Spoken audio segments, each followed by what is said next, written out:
విజయవాడలో నడి రోడ్డుపై ఇద్దరు యువకులు భీభత్సం సృష్టించారు. యువతి విషయంలో థార్ జీపులతో రోడ్డుపై బాహాబాహికి దిగారు. లింగమనేని రోహిత్ బొల్లావో పటమట హైటెన్షన్ 100 ఫీట్ రోడ్డులో థార్ జీపులతో ఢీకొట్టుకున్నారు. అనంతరం రోడ్డుపైనే సినిమా యాక్షన్ సీన్స్ తలపించేలా రాడ్లతో జీపు అద్దాలు పగలకొట్టి హంగామా సృష్టించారు.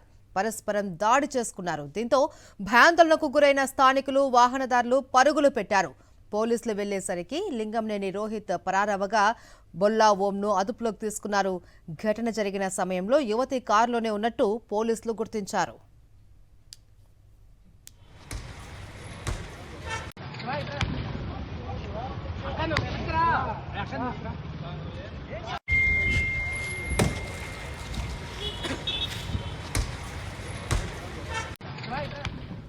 విజయవాడలో నడి రోడ్డుపై ఇద్దరు యువకులు భీభత్సం సృష్టించారు.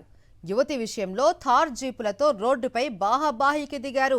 లింగమనేని రోహిత్ బొల్లా ఓం పటమట హైటెన్షన్ 100 ఫీట్ రోడ్డులో థార్ జీపులతో ఢీకొట్టుకున్నారు. అనంతరం రోడ్డుపైనే సినిమా యాక్షన్ సీన్స్ తలపించేలా రాడ్లతో జీపు అద్దాలు పగలకొట్టి హంగామా సృష్టించారు.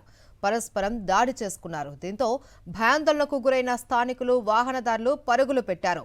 పోలీసులు వెళ్లేసరికి లింగమనేని రోహిత్ పరారవగా బొల్లా ఓంను అదుపులోకి తీసుకున్నారు. ఘటన జరిగిన సమయంలో యువతి కారులోనే ఉన్నట్లు పోలీసులు గుర్తించారు.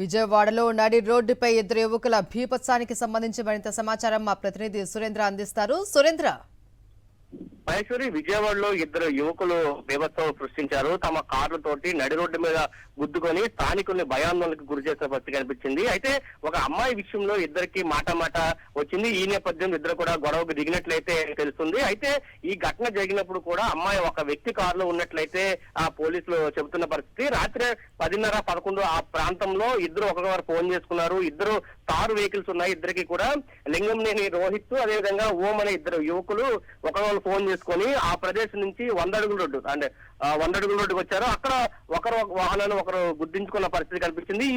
ఈ ఘటనతో ఒక్కసారిగా ఆ స్థానికులు అయితే భయాందోళన చెందిన పరిస్థితి. ఎందుకంటే నిత్యం ఆ రోడ్డు అంతా కూడా చాలా రద్దీగా ఉంటుంది, వాహనాలు వస్తాయి. ఈ ఘటనతో ఒక వాహనం గుద్దుకోవడంతో ఏం జరుగుతుందో తెలియని పరిస్థితుల్లో ప్రజలంతా కూడా భయాందోళనకి గురైన పరిస్థితి. అయితే ఈ కార్లు ఢీకొనడమే కాదు, కార్లు ఢీకొన్న తర్వాత కారు నుంచి బయటకు దిగి రాడ్లు తీసుకొని కారు అద్దాలు కూడా బదలగొట్టుకున్న పరిస్థితి కనిపించింది. ఈ విషయం వెంటనే పోలీసుల సమాచారంతో పోలీసులు రంగప్రవేశం చేశారు. ఈ విషయం తెలిసిన లింగంనేని రోహిత్ అక్కడి నుంచి పరారయ్యాడు. ఓంని ప్రస్తుతం పోలీసులు అదుపులోకి తీసుకుని విచారణ చేపడుతున్నారు. అయితే ఈ ఘటన జరుగుతున్నప్పుడు ఆ కారులో వీళ్ళిద్దరితో పాటు మరికొంతమంది యువకులు ఉన్నట్లయితే పోలీసులు చెప్తున్నారు. ప్రస్తుతం పోలీస్ స్టేషన్ లో విచారణ అయితే కొనసాగుతుంది.